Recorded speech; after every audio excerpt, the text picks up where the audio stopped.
చేసాము, 2 days wait చేసాము, 10 days wait చేసాము. కంప్లైంట్ ఇచ్చిన తర్వాత 1 month వెయిట్ చేసాము. 1 month వెయిట్ చేసిన తర్వాత కూడా as it is Jogi Ramesh గారు 1.5 year నుంచి మేము మ్యూచువల్కి వస్తాము, మేము సెట్ చేసుకుంటాము దీన్ని బయటికి రాకముందే అని చెప్పి ఏ విధంగా అయితే చెప్పారో అదే విధం అదే పద్ధతిని వాళ్ళు సజ్జల గారి దగ్గరికి వెళ్ళిన తర్వాత కూడా కంటిన్యూ చేశారు. సో దాని తర్వాత నాకు అక్కడ కూడా న్యాయం దాని తర్వాత ఇంకొక విషయం కూడా చేశానండి. నేను జగన్ గారి ఆఫీస్ దగ్గర కూడా వెళ్ళడం జరిగింది. నేను అక్కడికి వెళ్ళిన తర్వాత మాకు న్యాయం జరగట్లేదు సజ్జల గారి దగ్గర అని చెప్పేసి అక్కడ కూడా ఆఫీస్కి వెళ్ళడం జరిగింది.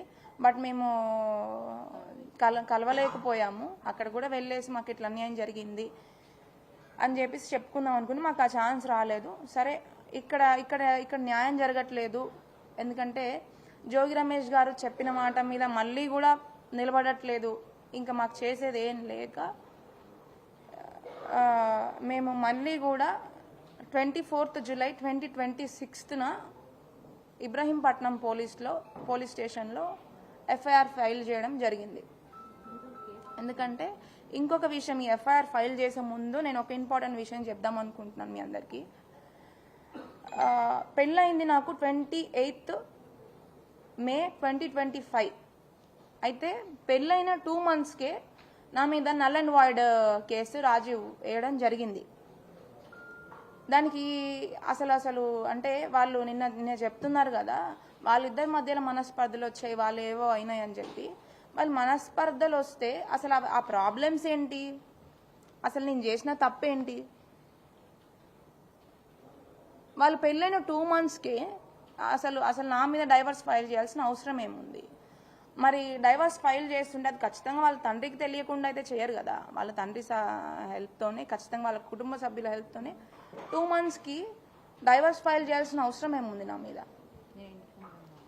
నేను ఇంట్లో ఉండంగానే. అండ్ ఆ విషయం నాకు ఇప్పుడు అంటే మరి మీకు పెళ్ళైన మరి మీకు ఆగస్ట్ ఇది ఏంటి పెళ్ళైన 2 monthsకే మీకు తెలిస్తే మరి ఇప్పుడు దాకా మీరు ఉండడానికి కారణం ఏంటి అని మీకు క్వశ్చన్ రావచ్చు.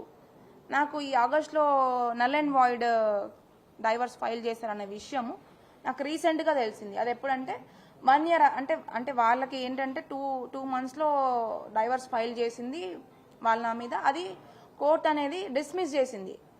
ఎందుకంటే దాంట్లో వాళ్ళు రాసిన అలిగేషన్స్ అనేది తప్పు కాబట్టి, నేను సరిపడిన ఆధారాలు దానికి సూటబుల్ థింగ్స్ దాంట్లో లేవు కాబట్టి కోర్టే దాన్ని డిస్మిస్ చేసేసింది. కాబట్టి వాళ్ళు అంటే ఇది 1 year తర్వాతనే ఖచ్చితంగా వేయాలి అని చెప్పేసి వాళ్ళకి క్లియర్గా అర్థమైపోయింది. నల్ అండ్ వాయిడ్ అని అంటే అది 1 year లోపు వేసుకునే అదనమాట. దానికి తగ్గ ఆధారాలు లేవు కాబట్టి దాన్ని డిస్మిస్ చేసి 1 year తర్వాత వాళ్ళు కేసు ఫైల్ చేయడం జరిగింది. సో ఈ గ్యాప్లో వాళ్ళు కొన్ని అంటే 1 year డ్రాగ్ చేయాలి కదా. మరి ఈ 1 yearలో ఏం చేద్దాము అని చెప్పేసి 1 yearలో అన్ని సర్వరకాలుగా సర్వ విధాలుగా ఈ విషయం బయటికి రాకుండా అసలు విషయాలు దాచిపెట్టి వీళ్ళని ఎట్లా టైంపాస్ చేయాలి. ఎందుకంటే మొహం మీద వెంటనే మాకు మీ అమ్మాయి నచ్చలేదు, మాకు వద్దు అని చెప్పినారు అనుకోండి, మా తప్పైతే ఏం లేదు. మరి ఇంకేం రీజన్ చెప్పి వీళ్ళని వదిలించుకోవాలి? తప్పైతే 100కి 100% మా వైపే ఉంది, జోగి రమేష్ గారి వైపు రాజీవ్ వైపే ఉంది అని తెలిసి పెళ్లి చేశారు. మరి వీళ్ళని ఎట్లా డ్రాగ్ చేయాలి, దీన్ని ఎట్లా కంటిన్యూ చేయాలి అని చెప్పేసి ఏం చేశారంటే అసలు విషయాలన్నీ కూడా మా మమ్మీ వాళ్ళు ఏంటి అసలు అమ్మాయికి సరిగ్గా ఉండట్లేదు, అబ్బాయి సరిగ్గా ఉండట్లేదు, సరిగ్గా కలిసి ఉండట్లేదు అని చెప్పి మా మమ్మీ వాళ్ళు క్వశ్చన్ చేశారు. వచ్చారు, అడిగారు. దానికి వాళ్ళు ఇచ్చిన ఆన్సర్ ఏంటంటే, సరే అండి మేము సెట్ చేస్తాము, మేము ట్రీట్మెంట్ ఇప్పిస్తాము అబ్బాయికి అని చెప్పేసి, కానీ మీ అమ్మాయి ఇక్కడ ఉంటే నామోషిగా ఫీల్ అవుతున్నాడేమో అని చెప్పేసి నన్ను పెళ్ళైన స్టార్టింగ్లో నేను ఏదైతే చెప్పానో పెళ్ళైన 20 రోజులన్నా ఫస్ట్ నన్ను అట్లా పంపించేశారు. నన్ను పంపించేసి ఇంకా అప్పటి నుంచి ఇప్పటి వరకు కూడా నేను మధ్యలో వెళ్ళి ఒక చుట్టంలాగా ఒక 2 times వెళ్ళేసి వచ్చాను. దాంట్లో ఒకసారి ఏంటంటే ట్రీట్మెంట్ ఇంకెన్ని మంత్స్ పడుతుంది, ఎంత టైం పడుతుంది, ఎంత టైం వెయిట్ చేయాలి. మా మమ్మీ డాడీ కూడా కొత్తగా పెళ్ళైంది అమ్మాయికి, మరి 2 రోజులు మేము నా కూతుర్ని ఇంట్లో పెట్టుకొని మేము ఇట్లా బాధపడుతూ ఉండాలి? మేము కూడా ఎన్నో ఆశలతో మంచిగా ఉంటుందని చెప్పి పెళ్లి చేశాం కదా. నా కన్న తండ్రిగా, కన్న కూతురిగా మా కూతుర్ని ఇట్లా అందరు కూడా క్వశ్చన్ చేస్తున్నారు. మరి మా మా అమ్మాయి తప్పేముందో, పెళ్ళైన కొత్తలే ఎందుకు తీసుకొని వచ్చి ఇంట్లో పెట్టారనే క్వశ్చన్స్ రేజ్ అవుతున్నాయి. కాబట్టి అసలు విషయం అంటే అప్పటికి మేము బయటికి చెప్పుకోలేదు. అన్ని మంత్స్ నన్ను పంపించిన తర్వాత కూడా ఒక కొన్ని మంత్స్ వరకు నేను మా ఇంట్లోనే ఉండాల్సి వచ్చింది. అప్పటి వరకు మా మమ్మీ డాడీ కూడా బయటకి ఎవరికి చెప్పుకోలేదు ఇట్లా ప్రాబ్లం వచ్చింది అని చెప్పి. ట్రీట్మెంట్ కోసం అని చెప్పి వెయిట్ చేసాము. ఆ ట్రీట్మెంట్ అయిపోయిన తర్వాత ఒక 4 months మీ అందరికీ తెలిసినట్టుగా అతను లిక్కర్ కేసు అనేది ఒక 3 to 4 months వేస్ట్ అయింది. ఒక 3 months వచ్చేసి లిక్కర్ కేసులో వాళ్ళు జైల్లో ఉండడం జరిగింది. వాళ్ళ తమ్ముడు రాము అండ్ రమేష్ గారు కూడా జైల్లో ఉండడం జరిగింది.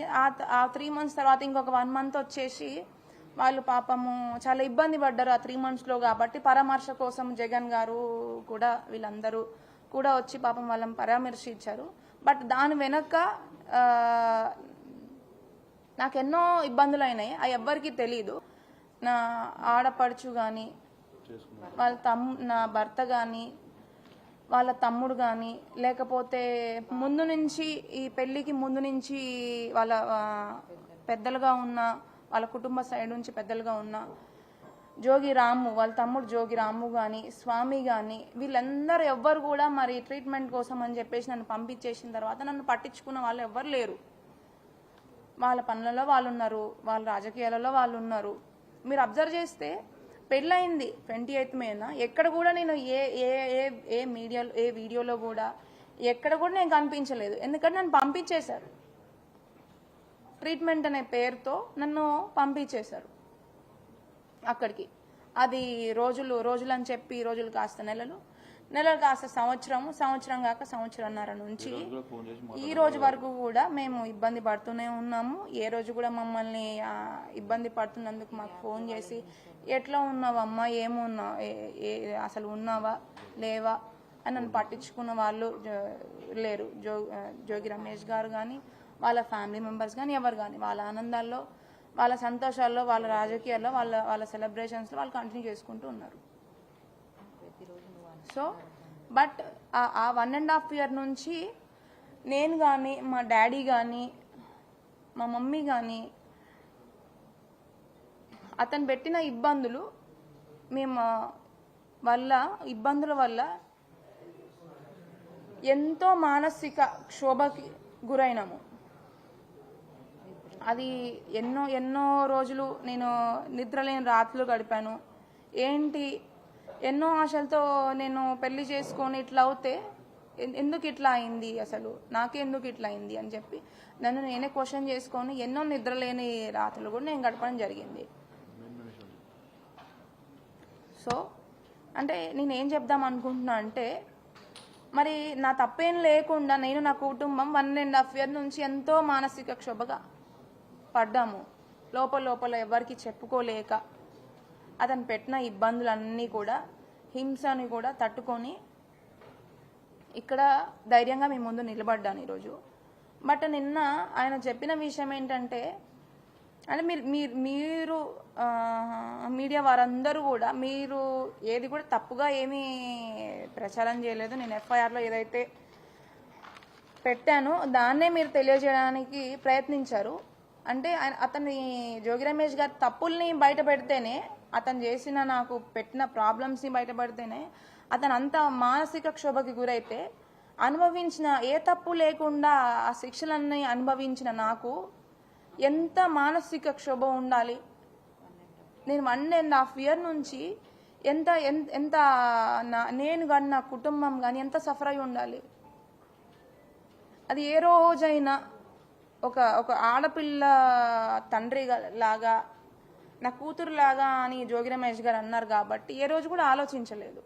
ఒకవేళ ఆలోచించే ఉండుంటే ఖచ్చితంగా ఈరోజు నాకు ఈ పరిస్థితే వచ్చేది కాదు. నేను ఇట్లా అందరి ముందుకి వచ్చి చెప్పాల్సిన రోజు వచ్చేది కాదు. సో నేను ఏం చెప్దాం అనుకున్నానంటే, మరి మనస్పర్ధలు వచ్చాయని ఏదో చెప్తున్నాడు, అసలు విషయాలు పక్కన పెట్టి. మరి వస్తే వాళ్ళ కొడుక్కి వాళ్ళ కుటుంబానికి మరి ఏం సర్ది చెప్పుకున్నాడు, సెట్ చేయడానికి ఏం ప్రయత్నాలు చేశాడు 1.5 year నుంచి? అంటే వాళ్ళు దానికి అంటే అది నేను నా కొడుకుని ఎన్నో మాటలు చెప్పుకున్నాను, ఎన్నో చేసుకున్నాను, అతను సెట్ కాలేదు అని చెప్పొచ్చు. కానీ నాకు తెలిసినంత వరకు అతను ఎట్లాంటి ప్రయత్నాలు చేయలేదు. మీరు చూసినట్టయితే అతని రాజకీయాలలో అతని పనులలో ఆయన కంటిన్యూ అయిపోయినాడు. నా గురించి పట్టించుకోలేదు. పెళ్ళైన 2 నెలలకే డైవర్స్ చేసినారు. అది క్యాన్సిల్ అయిపోయే వరకు 1 year దాకా మమ్మల్ని ఇబ్బంది పెట్టి వెయిట్ చేయించి డైవర్స్ ఫైల్ చేసినారు. అండ్ ఈ 1 year లోపు మా మమ్మీ డాడీని అంటే బెదిరింపులు జరిగినాయి. ఈ 1 year లోపు ఈ విషయాల్ని బయటికి తీసుకొని వస్తే ఏం జరుగుతుంది అనేది నాకు కూడా చెప్పారు. మీరు మాకు ఈ కేసులు, ఈ కోర్టులు ఇవేం పెద్ద కొత్త ఏం కాదు. మీ అమ్మాయే మహా అయితే 5-6 ఏళ్ళు కోర్టుల చుట్టూ తిరుగుతూ ఉంటుంది. మాది పోయిందేముంది, మా అబ్బాయి ఎట్లాగో ఇంకో పెళ్లి చేసుకోవాలనే ఉద్దేశం అతనికి ముందు నుంచే లేదు. చేసుకోండి, ఏం చేద్దాం అనుకుంటున్నారు అని చెప్పేసి మమ్మల్ని పూర్తిగా వదిలేయడం జరిగింది. ఇంకా మాకు ఇంకో వేరే ఆప్షన్ లేక ఇంకా